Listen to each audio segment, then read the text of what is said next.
Leviticus chapter 8. Yahweh spoke to Moses and said, Take Aaron and with him his sons, the vestments, the anointing oil, the bull for the sacrifice for sin, the 2 rams and the basket of unleavened bread. Then call the whole community together at the entrance to the tent of meeting. Moses did as Yahweh ordered. The community gathered at the entrance to the tent of meeting, and Moses said to them, This is what Yahweh has ordered to be done. He made Aaron and his sons come forward and washed them with water. He then dressed him in the tunic, passed the waistband round his waist, vested him in the robe and put the ephod on him. He then put the waistband of the ephod round his waist, fastening it to him. He put the breastplate on him, and placed the Urim and Thummim in it. He put the turban on his head, and on the front of the turban, the golden flower. This was the symbol of holy consecration, which Yahweh had prescribed to Moses. Moses then took the anointing oil and anointed the dwelling and everything inside it, to consecrate them. He sprinkled the altar 7 times and anointed the altar and its accessories, the basin and its stand, to consecrate them. He then poured some of the anointing oil on Aaron's head and anointed him to consecrate him.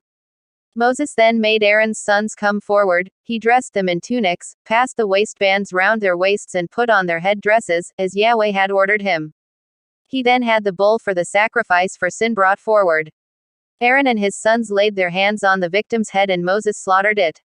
He then took the blood and with his finger put some of it on the horns on the corners of the altar to purify the altar. He then poured the rest of the blood at the foot of the altar, which he consecrated by performing the rite of expiation over it. He then took all the fat covering the entrails, the mass of fat over the liver, both kidneys and their fat, and he burnt this on the altar, but the bull's skin, its meat and its offal he burnt outside the camp, as Yahweh had ordered Moses. He then had the ram for the burnt offering brought forward. Aaron and his sons laid their hands on the ram's head and Moses slaughtered it. He poured its blood all around the altar. He then quartered the ram and burned the head, the quarters and the fat. He then washed the entrails and shins, and burnt the whole ram on the altar, as a burnt offering, offered to be a pleasing smell, as food burnt for Yahweh, as Yahweh had ordered Moses. He then had the other ram brought forward, the ram for the investiture sacrifice. Aaron and his sons laid their hands on its head and Moses slaughtered it. He took some of its blood and put it on the lobe of Aaron's right ear, on the thumb of his right hand, and on the big toe of his right foot. He then made Aaron's sons come forward and he put some of the blood on the lobes of their right ears, on the thumbs of their right hands and on the big toes of their right feet. Next, Moses poured the rest of the blood all around the altar. He then took the fat, the tail, all the fat covering the entrails, the mass of fat over the liver, both kidneys and their fat, and the right thigh. From the basket of unleavened bread placed before Yahweh, he took an unleavened cake, a cake of bread made with oil, and a wafer. He placed these on the fat and the right thigh, and put it all into Aaron's hands and those of his sons, and made the gesture of offering before Yahweh.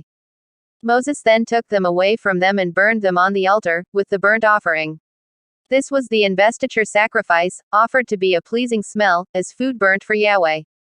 Moses then took the forequarter and made the gesture of offering before Yahweh. This was the portion of the ram of investiture that reverted to Moses, as Yahweh had ordered Moses. Moses then took some of the anointing oil and some of the blood that was on the altar and sprinkled Aaron and his vestments, and his sons and their vestments, with it. In this way he consecrated Aaron and his vestments and his sons and their vestments. Moses then said to Aaron and his sons, Cook the meat at the entrance to the tent of meeting, and eat it there, as also the bread of the investiture sacrifice still in the basket of the investiture offerings, as I ordered, when I said, Aaron and his sons must eat it. What remains of the meat and bread you will burn. For 7 days you will not leave the entrance to the tent of meeting, until the time of your investiture is complete, for your investiture will require 7 days.